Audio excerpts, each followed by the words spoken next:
Ajmo Dejo!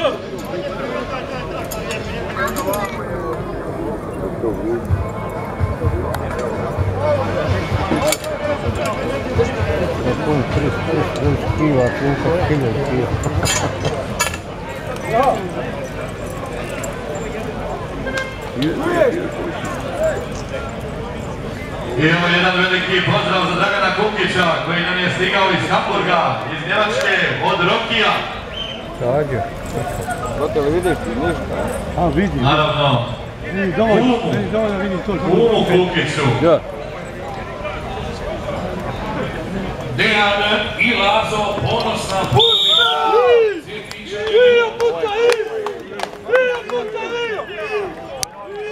Rado su viđeni gosti u Republici Srpskoj. Gotovo. Sve što dobijade.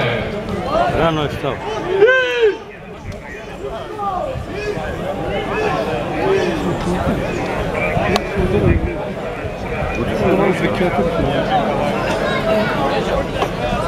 Goni, goni!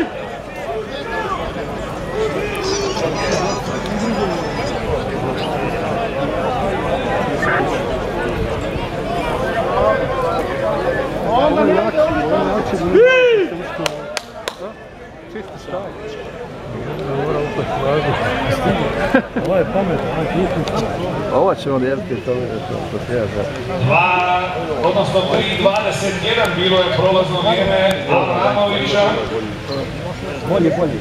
Ovo će biti bolji rezultat. 2:31:55.